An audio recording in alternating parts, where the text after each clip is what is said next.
Hello everyone, my dear students, how are you all? I warmly welcome to once again Science Army classes.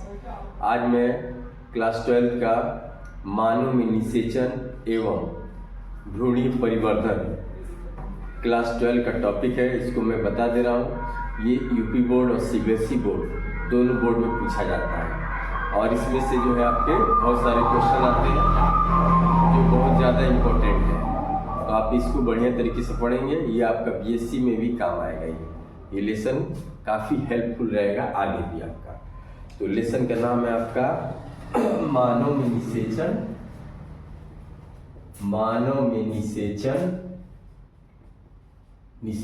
एवं भ्रूणीय परिवर्धन।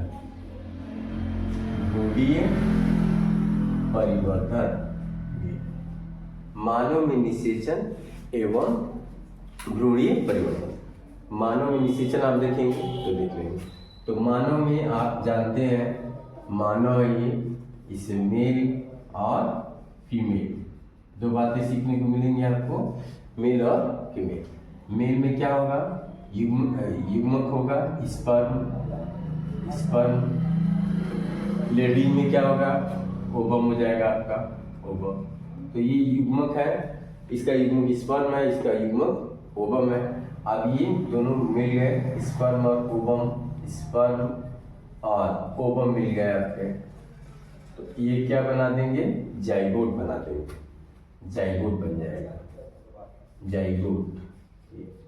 Zygote यानी युग्मनज बन जाएगा आपका। युग्मनज का निर्माण हो गया, स्पर्म ओवम मिलके जाइगोट बना देते हैं। जाइगोट बनने के बाद वो सेकेंडरी सेल में ये बदल जाएगा।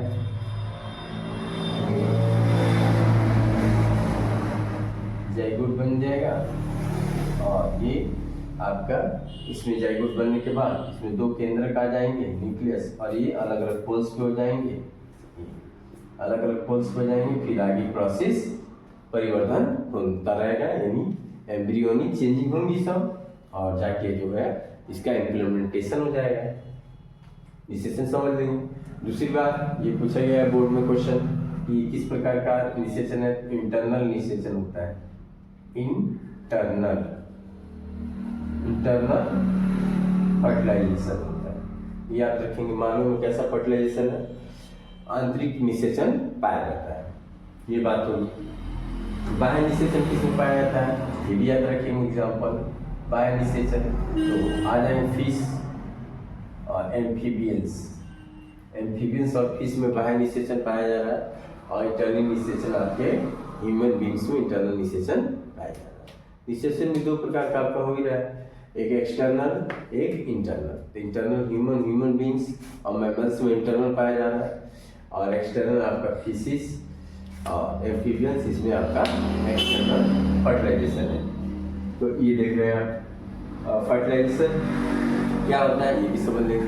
फर्टिलाइजेशन में क्या होता है? नर का युग्मक और मादा के युग्मक से के साथ संयोजन होता है, और जाइगोट यानी एम्ब्रियो, जाइगोट यानी युग्मनज का निर्माण होता है। इस प्रक्रिया को निषेचन कहते हैं। अब देखेंगे आप, बाह्य निषेचन आंतरिक निषेचन हो गया। अब देखेंगे आप इसमें जो है भ्रूण में परिवर्तन कैसे होता है। भ्रूणीय परिवर्तन आप देखेंगे।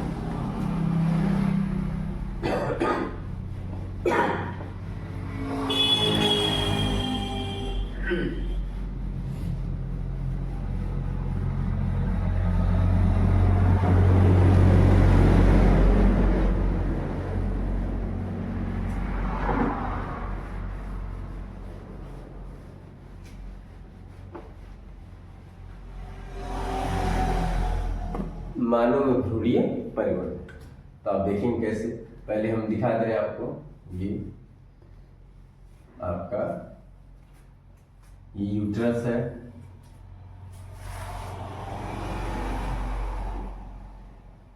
ये यूट्रस है आपका, ये यूट्रस है, और ये आपका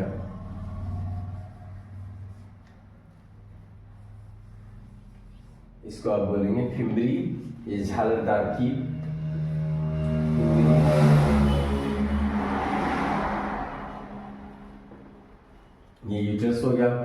यहाँ पर ये जो है ये इसे आप गर्भनाल भी बोल सकते हैं, वैजाइना ही बोल सकते हैं आप, गर्भनाल। इस यहाँ फूला भाग को एम्पुला बोला जाता है, एम्पुला। और ये आपकी अंडवाहिनी है, फॉलोपियन ट्यूब, इसे आप बोलेंगे फॉलोपियन ट्यूब, फॉलोपियन ट्यूब है, अंडवाहिनी जिसे बोलेंगे आप, अंडवाहिनी।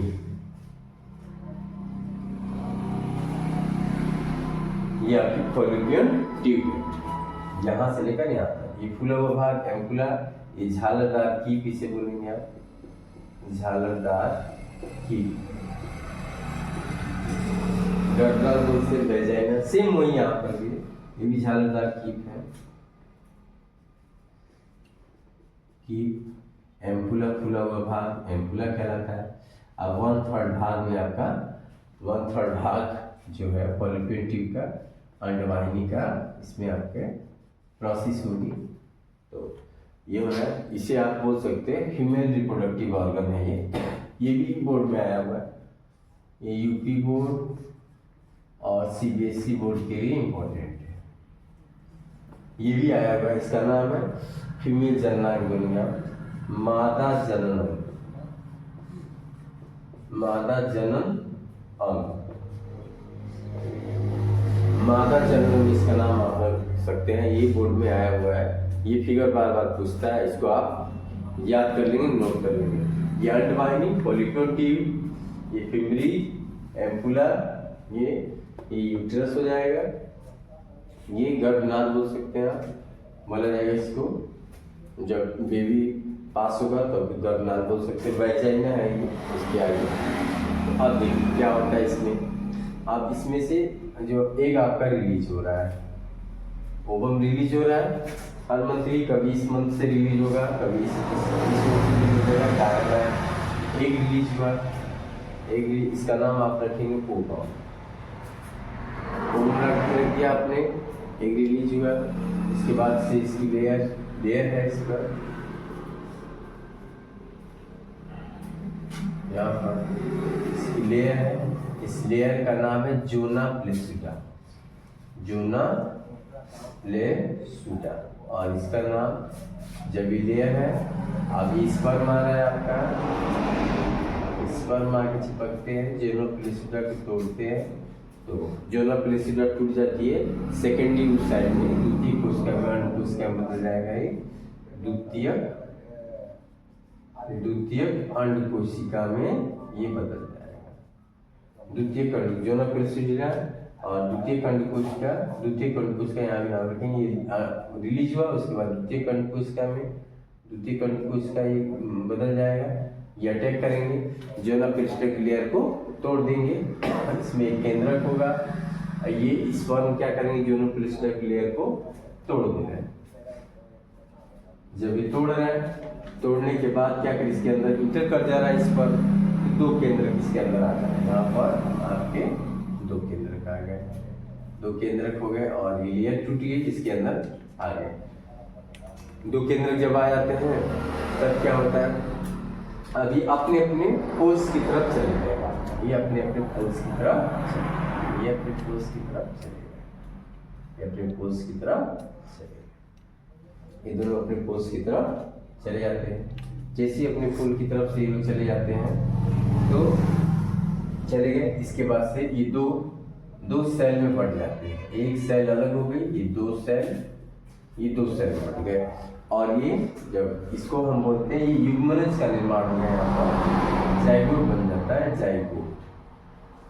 जाइगोट युग्मनज का निर्माण होता है। युग्मनज में दो केंद्रक आगे पोल्स की तरफ चले गए, दो कोशिकाएं बन जाती है, दो सेल में डिवाइड है, दो सेल के बाद यहाँ पर अगला 4 सेल में डिवाइड हो जाएंगे, 4 सेल के बाद आपकी 8 सेल में डिवाइड हो जाएगा, 8 सेल्स के बाद आपका 8 सेल के बाद ये 16 सेल का मार्गुला आ जाएगा, 16 सेल, उसके बाद आपके 32 सेल बन जाएंगे, 32 सेल, यहाँ पर 32 सेल हो गए, 32 सेल्स। तो ये आप बोलेंगे क्लीवेज बोला जाएगा, यहाँ पर विदलन, विदलन होता चला जा रहा है और तूतक का निर्माण होता चला जा रहा है। तूतक, विदलन के बाद तूतक का निर्माण होता जाता है। इसे हम बोल सकते हैं मारुला या ब्लास्टुला।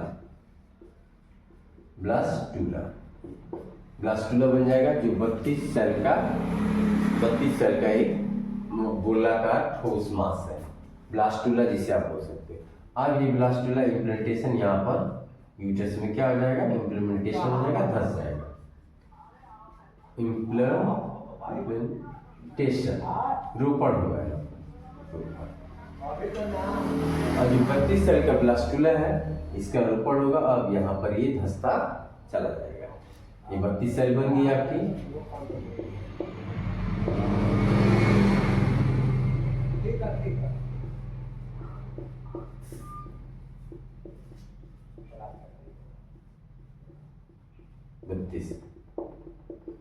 और यहाँ पे 16 सेल, 1 2 3 4 5 6 7 8 9 10 11 12 13 14 15 और 16 सेल।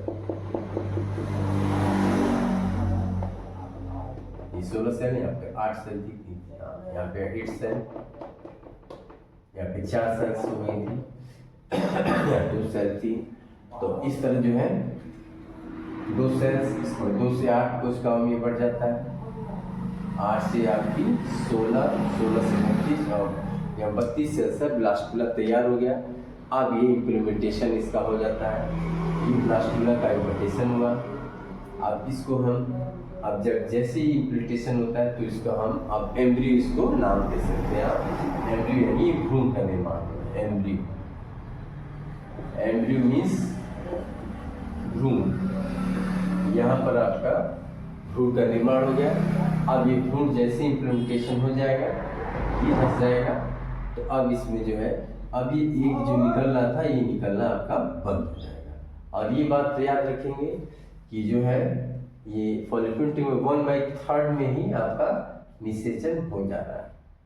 1/3 पार्ट में ये एक आर में प्रोसेस चेंजिंग आ रही है और चेंज होते होते आपका 1 वीक में ये यहाँ तक पहुँच जा रहा है। इसी टाइमिंग है, यहाँ पे 24 आवर्स यानी 24 घंटे लग रहे हैं। उसके बाद 3 दिन के बाद ये बन रहा है, इसके केंद्र का लग रहा है, 7 दिन तक ये बन जा रहा है, 7 दिन तक ये हो रहा है, 7 के 10वें 12वें दिन तक ये क्या हो रहा है, ये यहाँ पर आके इम्प्लीमेंटेशन हो जा रहा है इसका, ये यहाँ पर आके धस जा रहा है, जैसे धस जा रहा है। अब यहाँ पे धसने के बाद क्या होगा, अब इसमें ये पहले जो है यहाँ पर ये मदर की आपका प्लेसेंटा बन जाएगा, प्लेसेंटा का निर्माण हो जाएगा, सेंटा का निर्माण होगा और ये प्लेसेंटा में धंसता चला जाएगा। ये क्या पैदा होगा प्लेसेंटा से, ये प्लेसेंटा से जो भी पोषक पदार्थ होंगे अपनी मदर से लेता रहेगा, जैसे विटामिन, प्रोटीन, खनिज पदार्थ, वाटर की मात्रा लेता रहेगा, इससे लेता रहेगा और इसके अम्लाइकल कार्ड से एंट्री करेगी। इसका यहाँ पे अम्लाइकल कार्ड भी बन जाएगा, अम्लाइकल कार्ड। और ये प्लेसेंटा जो है, ये प्लेसेंटा का फंक्शन बहुत ज़्यादा है, बहुत अच्छा फंक्शन है। ये क्या काम करेगा, जो भी पोषक तत्व, जो भी अच्छी अच्छी चीज़ें, पोषक पदार्थ की छान के इसको बेबी को देता रहेगा, एम्ब्रियो को मिलता रहेगा। जो भी खाने पीने की चीज़ें, विटामिन, अच्छी अच्छी चीज़ें छन के आ जाएंगी इसकी बॉडी में और ये अपना लेता रहेगा। उसके बदले में आलसियम भी इसको मिलती रहेगी। और ये क्या करेगा, बेबी क्या करेगा, बेबी जो, तो ये बेबी क्या करेगा, जो बेबी जो उत्सर्जित पदार्थ है, अपने जो बेकार के पदार्थ है वो अपनी मामा को देता रहेगा। अपनी मामा को क्या करेगा, टॉयलेट यूरिन है, यूरिन दे देगा, CO2 दे देगा, लेकिन बेकार की जितनी भी चीज़ें वो पास करता रहेगा, इसको पास करता रहेगा, ठीक है। और मम्मी क्या करेंगे, इसको अच्छी अच्छी चीज़ें इसको प्रोवाइड करती रहेंगी और ये लेता रहेगा और बेकार की चीज़ें सारी अपनी मम्मी को देता रहेगा। इस तरह प्रोसेस चलती रह जाएगी और 9 मंथ के बाद ये फिर अपने बेबी यहाँ से पास हो जाएगा 9 मंथ मतलब बोला जाता है आपका 266 दिन में आपका बेबी ये बनकर तैयार हो गया है और ये बाहर आ जाता है। इस तरह जो है ये प्रोसेस होती है। तो आपको समझ में आ गया होगा कि ये क्या है, निषेचन क्या है और मानव भ्रूणीय परिवर्तन की प्रोसेस कैसे हो रही है और कैसे बन रहा है बेबी। Okay, that's all.